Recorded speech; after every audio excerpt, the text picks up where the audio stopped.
नमस्कार, मैं विकास Kumar brother academy में आप लोगों का स्वागत करता हूं। आज हम एक विशेष टॉपिक के साथ उपस्थित हुए हैं।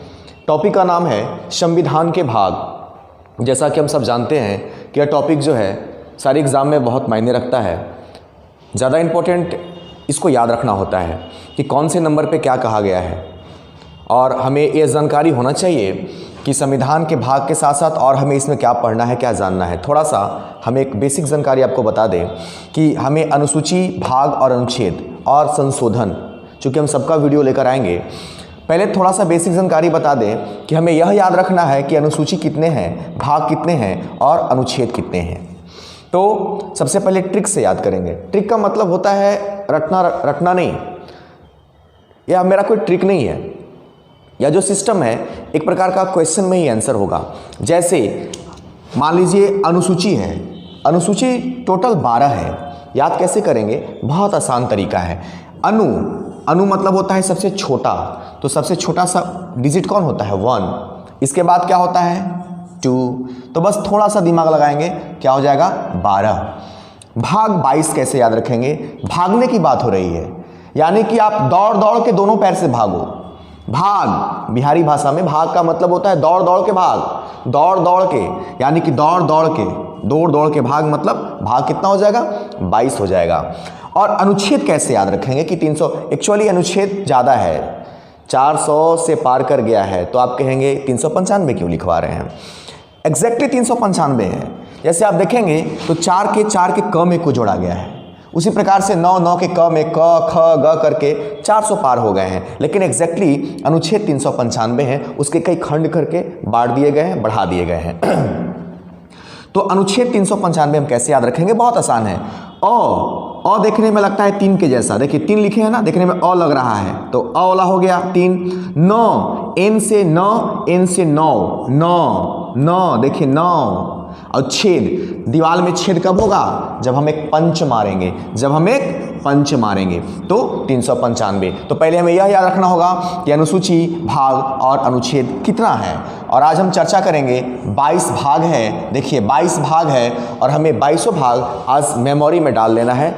22 या 25 मिनट की वीडियो होगी तकरीबन। आप एक बार वीडियो को देखेंगे तो एक बार में ही आपको याद हो जाएगा, रिपीट करने की ज़रूरत भी नहीं पड़ेगी आपको। तो हम स्टार्ट करते हैं। सबसे पहले भाग में पढ़ना है संघ एवं उसका राज्य क्षेत्र। बहुत इंपॉर्टेंट चीज़ हम बताना चाहेंगे कि जब आप अनुसूची पढ़ेंगे जो 12 होता है, जब आप भाग पढ़ेंगे जो 22 होता है, और जब आप अनुच्छेद पढ़ेंगे जो 395 होता है, तो तीनों को पढ़ने के दरमियान में आप एक चीज़ कॉमन देखेंगे कि अनुसूची का पहला अनुसूची, भाग का पहला भाग और अनुच्छेद का पहला अनुच्छेद जो आर्टिकल आप कहते हैं, तीनों में एक चीज़ कॉमन है। पहला तीनों का समान है, भारत राज्यों का संघ होता है, यानी कि भारत राज्यों का क्या है? संघ है। तो पहला तो याद रखने की ज़रूरत है भी नहीं, अगर याद कर लेंगे तो तीनों में काम आएगा, क्योंकि तीनों में कॉमन है, भारत राज्यों का संघ है। अब हम लोग इसको एरेज कर देते हैं ताकि समझाने के लिए स्पेस हमें मिल सके। और अब हम दूसरे पे आते हैं। चूँकि पहला हमें याद हो गया कि भारत राज्यों का संघ है, दूसरा में है नागरिकता। हमें करना क्या है? हमें याद नहीं रखना, हमें सिर्फ डिजिट याद रखना है, नागरिकता अपने आप याद हो जाएगा। कैसे? हमें 2 याद रखना है। 2 तो एग्जाम में दिया रहेगा, 2, देखिए 2 लिख दिए। नागरिकता में एक शब्द है नाग। देखिए अगर ध्यान से आप 2 को देखेंगे तो 2 देखने में नाग के जैसा लगता है। बिहार में, हम बिहार इसलिए बोल रहे हैं, बुरा नहीं मानेंगे कोई, अब मैं बिहारी हूँ इसलिए बिहारी बोल रहा हूँ, और गर्व है हमें कि मैं बिहारी हूँ। तो जो भी मैं बातें कर रहा हूँ, जो भी मैं बताऊँगा, यह एक बिहार की मिट्टी इसमें दिखेगी आपको, एक गांव वाला सिस्टम दिखाई देगा जो हम लोग आसपास में करते हैं, समझते हैं, उसी में एक ट्रिक बनाया गया है। तो जब आप देखेंगे 2, तो 2 देखने में नाक के आकार का लगता है। सांप, जब गिड़ोर मार के सांप जब हमारे देहात गांव में ऐसे होता है ना, तो उसका आकार ऐसा 2 के जैसा होता है। तो 2 से याद रखेंगे नागरिकता, 2 हो गया। 3 से हमें मौलिक अधिकार याद रहेगा। बहुत आसान है याद रखना। कैसे? अधिकार जब हम लिखते हैं तो अ ऐसे लिखते हैं, और अ देखने में कैसा लगता है? 3 के जैसा होता है। ये भी आसान हो गया। 4 में आते हैं। अब 4 जब आपको लिखना है, 4 से हमें याद करना है नीति निर्देशक तत्व। तो 4 रोमन में कैसे लिखा जाता है?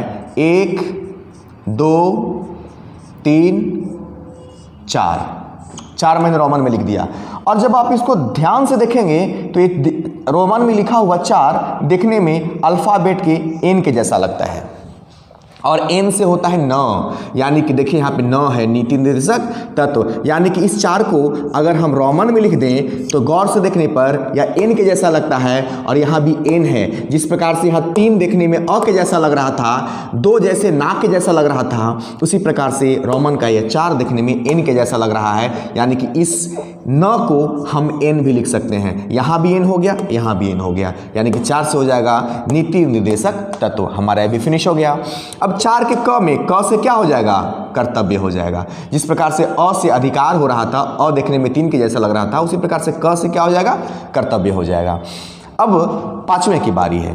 देखिए 2 प्रकार की सरकार है भारत में, एक है संघ सरकार जिसको केंद्र सरकार भी कह सकते हैं, एक है राज्य सरकार। दोनों में बड़ा कौन छोटा कौन?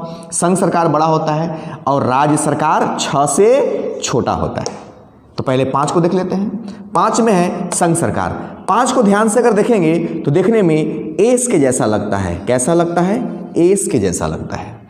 और संघ में अब स के जगह पर एस लिख सकते हैं, एस से संघ। स्कूल पढ़ते हैं ना, स्कूल, तो एस सी से स्टार्ट करते हैं ना, स्कूल, तो एस हो गया। ये हो गया हमारा संघ सरकार। जिस प्रकार से रोमन 4 एन के जैसा लग रहा था, 3 अ के जैसा लग रहा था, उसी प्रकार से एस देखने में कैसा लगता है? 5 के जैसा लगता है। बहुत आसान है।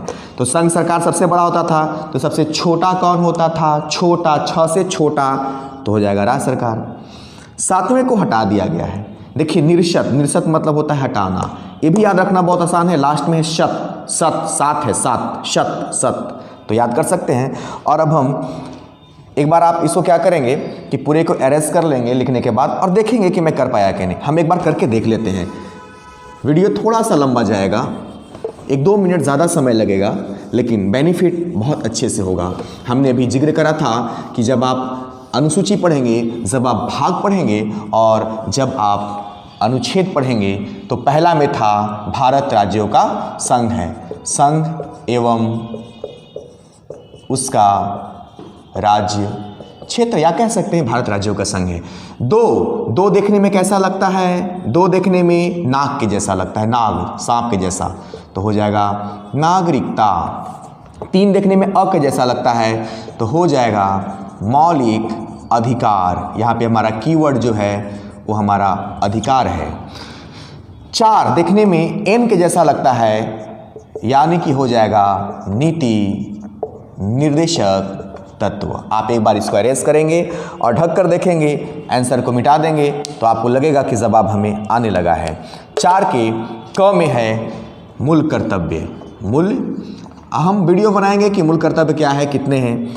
एस, 5 एस की तरह लगता है संघ सरकार, और आप सबको पता है कि संघ सरकार सबसे बड़ा होता है, छोटा होता है, 6 से छोटा होता है राज्य सरकार, राज्य सरकार। और निर्सत, सत, निर्सत, इसको हटा दिया गया है, और कहाँ रिप्लेस किया गया है, इसको कहाँ रिप्लेस किया गया है, इसकी चर्चा हम बाद में करेंगे।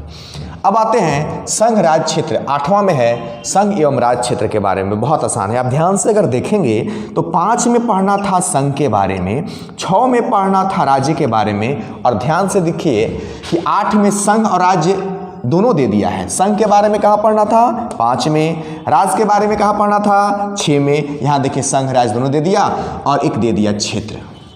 बहुत आसान है याद रखना, संघ और राज्य का क्षेत्र। चलिए संघ का एक क्षेत्र बनाइए। जमीन लिया हुआ है संघ सरकार का, केंद्र सरकार ने कोई जमीन लिया है, बाउंड्री मार दिया। राज्य सरकार भी अपना जमीन लेके बाउंड्री मार दिया। देखिए दोनों का अपना, संघ का भी क्षेत्र हो गया। देखिए एक क्षेत्र संघ का बना दिए, यहाँ लिख दीजिए संघ समझने के लिए, और यहाँ लिख दीजिए राज्य समझने के लिए। यहाँ हो गया राज्य क्षेत्र। और जब दोनों का क्षेत्र को हम आपस में मिला करके दूर से देखेंगे तो देखने में 8 जैसा लगता है। कैसा लगता है? 8, यानी कि क्षेत्र बनाएंगे तो अपने आप 8 हो जाएगा। तो की पॉइंट से हम इसको कीवर्ड से याद रख सकते हैं।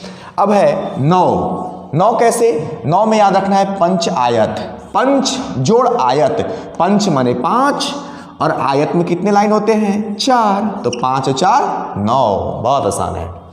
9 के क नगर पालिका। नगर पालिका भी याद रखना 9 के क से बहुत आसान है। कैसे? न, लास्ट में न, स्टार्टिंग में न, लास्ट में क। देखिए स्टार्टिंग में 9, लास्ट में क। बहुत आसान है। अब देखिए 10 से याद रखेंगे अनुसूचित जाति और जनजाति क्षेत्र। यहाँ पे अनुसूचित जाति और जनजाति, एक बात पता होना चाहिए, 10 को हम दास कहेंगे। क्या बोलेंगे? दास। दास मतलब एक दूसरे तरीका से आप नौकर कह सकते हैं। तो बुरा लग रहा है शब्द कहने में, लेकिन चूंकि मैं पढ़ा रहा हूँ, जायज़ हम मानते हैं इस चीज़ को। पहले जितने भी दास होते थे वो अनुसूचित जाति और जनजाति के होते थे। तो दास 10 नहीं बोलेंगे, दास, थोड़ा सा अपने जीभ को पलटेंगे, दास। तो दास पहले कौन होते थे? अनुसूचित जाति और जनजाति। तो ये भी हमारा क्लियर हो गया। अब बहुत इंटरेस्टिंग आपको यहाँ पे देखने को मिलेगा कि 5 में आपने देखा संघ के बारे में, 6 में देखा राज्य के बारे में, और आपने दोनों को मिला दिया, दोनों के मिला करके हमने पढ़ा 8 में। अभी 11 में देखिए फिर आपको सामना करना पड़ेगा उसका। यहाँ पे संघ, 8 में भी संघ, यहाँ भी संघ, यहाँ राज्य, यहाँ भी राज्य, लेकिन यहाँ क्षेत्र था, लेकिन यहाँ क्षेत्र नहीं है। संघ एवं राज्यों के बीच संबंध है, की पॉइंट हमारा संबंध है। संबंध कैसे याद रखेंगे? तो केंद्र सरकार और राज्य की सरकार के बीच में संबंध तभी तो अच्छा होगा। मान लो आपके बीच हमारे बीच संबंध कब अच्छा होगा? जब आप भी मेरे लिए खड़े रहोगे और हम भी आपके लिए खड़े रहेंगे। संघ सरकार भी खड़ा रहेगा, राज्य सरकार भी खड़ा रहेगा, दोनों एक दूसरे के लिए अगर खड़े रहेंगे, जब हम दोनों को खड़ा कर देंगे तो 11 बन जाएगा। जब दोनों एक दूसरे के लिए खड़े रहेंगे तो उन दोनों के बीच में संबंध क्या होगा? बहुत अच्छा होगा। अब है 12, कैसे याद करेंगे? 12 में है बीत, संपत्ति, संविदाय और वाद। जनरली पहला ये ज़्यादा एग्जाम में पूछा जाता है। संपत्ति सेकेंड में, मतलब बीत संपत्ति का मतलब होता है रुपया, पैसा। तो हम बिहारी सबको ही जानते हैं, बिहारी को पता होता है कि बाप बड़ा ना भैया और सबसे बड़ा रुपया, बाप बड़ा ना भैया और सबसे बड़ा रुपया। यानी कि बाप बड़ा ना भैया, सबसे बड़ा, देखिए सबसे 12, सबसे 12 रुपया। रुपया मतलब पैसा, संपत्ति। 12 तक हो गया, बहुत आसान है। 13 से कैसे याद रखेंगे? क्षेत्र के भीतर व्यापार, हमारा की पॉइंट है व्यापार, और 13 से हमें व्यापार याद रखना है। कैसे याद रखेंगे? बहुत आसान है, ध्यान से देखिएगा। 13 से हमको व्यापार याद रखना है। व्यापार को इंग्लिश में आप बिजनेस कह सकते हो। क्या बोल सकते हो आप? और बिजनेस जब आप बोलते हैं तो बिजनेस बी से स्टार्ट होता है। जब बिजनेस का आप स्पेलिंग लिखोगे तो बिजनेस बी से स्टार्ट होता है। बहुत आसान है समझना। और इस बी को अगर थोड़ा सा आप अलग करोगे तो एक लाइन अलग हो जाएगा, और बी जो ऐसे लिखा हुआ है वो अलग हो जाएगा और देखने में 13 के जैसा हो जाएगा। यानी कि इस 13 को जब आप 13 लिखते हो तो इस 13 को दूर ना लिख करके अगर आप इसको आपस में सटा करके लिखेंगे ऐसे करके तो बी हो जाएगा। यानी कि बी से बिजनेस मतलब क्या हो जाएगा? व्यापार। अब देखिए, जिस प्रकार से 8 में संघ राज्य क्षेत्र था, 11 में संबंध था, उसी प्रकार से 14 में देखिए संघ एवं राज्य फिर आ गया, लेकिन यहाँ पे सेवाएं हैं। आपको याद रखना है, 8 में क्षेत्र है, 11 में संबंध है और 14 में सेवाएं हैं। कैसे याद रखेंगे? सेवा मतलब होता है उपचार करना। मान लो आप अपने पेरेंट्स की सेवा करते हो, अपने गुरुजनों की सेवा करते हो, मतलब आप उनका उपचार करते हो। उपचार, उप मतलब ऊपर, सबसे ऊपर कौन सा वर्ड है, डिजिट है, 1। उपचार करना, उपचार, उप मतलब 1, एक, ऊपर, उप मतलब ऊपर, एक, और 4 कर दिए, 4 हो गया उपचार, हो गया सेवा। बहुत आसान है। अब देखिए 15 पानी द्रव। 15 को अगर आप थोड़ा सा साइंटिफिक वे में सोचेंगे तो पानी द्रव्य ना होता है, 15 पानी द्रव। तो पानी द्रव, इसमें पानी शब्द आ रहा है, और पानी को कहा जाता है निर्वाचन में एक शब्द है निर मतलब भी पानी होता है। तो पानी द्रव होता है, तो पानी का एक पर्यायवाची शब्द भी होता है, नीर से हो जाएगा निर्वाचन। तो ये भी आसान हो गया। अब यहाँ पे देखेंगे 16, हम लोग बचपन में मैथ पढ़ते थे, 2 दूनी के 4 और 4 चौके 16। बचपन में बहुत इसका क्रेज था। 2 दूनी के 4, 4 चौके 16 वर्ग निकालते थे हम लोग, वर्गमूल करते थे ऐसे। तो 4 चौके 16 से हम लोग क्या करते थे? वर्ग करते थे। तो कुछ वर्गों का उपबंध है, यानी कि यहाँ पे एक छोटा सा हम इस्तेमाल कर सकते हैं की पॉइंट। अब देखिए राजभाषा, हाँ ये बहुत इंपॉर्टेंट है, थोड़ा सा समझ लीजिएगा। जैसे आप देखे होंगे कि बंगाल में बिहारियों को भगाया जाता है, महाराष्ट्र में भी एक बार ऐसा हुआ था कि बिहारियों को भगाया गया था, और दिल्ली में भी कभी कभी ऐसी घटनाएं सुनने देखने को मिलती हैं। ध्यान से समझेंगे, यानी कि आज राज जो है वो भाषा के तौर पर जाना जाता है। यानी कि राजभाषा को खत्म हो जाने से बहुत राहत मिलेगी लोगों को।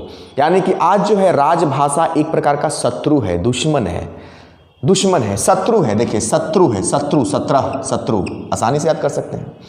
अब अपात उपबंध पता होना चाहिए। अपात उपबंध 3 प्रकार के होते हैं। ये कितने प्रकार के होते हैं? ये 3 प्रकार के होते हैं। 18, देखिए हम बोल रहे हैं 3, लेकिन जब आप इसको स्पीड में बोलेंगे तो लगेगा 18 माने 18। 18 प्रकार के होते हैं। अपात उपबंध कितने प्रकार के होते हैं? 18 प्रकार के होते हैं, तो 18 हो जाएगा। अब देखिए 19 में याद रखना है प्रकीर्णन। कैसे याद रखेंगे? 19, 9 मतलब नैन मतलब आँख, नैन, और 3 मतलब हटा लेना है। तो आँख को हम लोग जैसे मान लीजिए लाइट जल रहा है, बॉल जल रहा है, और जब बॉल जल रहा है तो वहाँ से प्रकीर्णन निकल रहा है, प्रकाश का प्रकीर्णन पढ़ा होगा आप लोगों ने। एग्जैक्टली मैं डाटा तो नहीं बता सकता कि चूंकि दूसरी बात अभी हम चर्चा कर रहे हैं, लेकिन थोड़ा सा मोटा मोटी समझने के लिए प्रकाश का प्रकीर्णन वहाँ से मान लो हो रहा है, प्रकाश निकल रहा है, जो भी हो रहा है। 9 वहाँ लाइट जल रहा है, 9 माने आँख और 3 माने हटाओ, यानी कि वहाँ प्रकाश निकल रहा है। आप 9 को 3 लो, नयन को 3 लो, नयन अपने नयन को हटा लो, तो 19 से प्रकीर्णन हो जाएगा। 20 में है संविधान संशोधन। हाँ, समय समय पर संविधान का संशोधन हो रहा है और होना भी चाहिए। और इसलिए हो रहा है या इसलिए होना चाहिए क्योंकि संविधान में बहुत सारी चीज़ें जो हैं वो अब लागू नहीं होती है, या होना भी नहीं चाहिए। यानी कि एक प्रकार का संविधान में कुछ ऐसी बातें लिख दी गई हैं जो विष के समान है, जहर के समान है। यानी कि विष मतलब होता है जहर, विष मतलब क्या होता है? जहर होता है। यानी कि उसमें संशोधन होना चाहिए क्योंकि विष है, विष मतलब क्या होता है? जहर है, और जहर है तो संशोधन तो होगा ही होगा। अब 21 है। अब देखिए यहाँ पे 21 में है अस्थायी संक्रमणकाली विशेष उपबंध।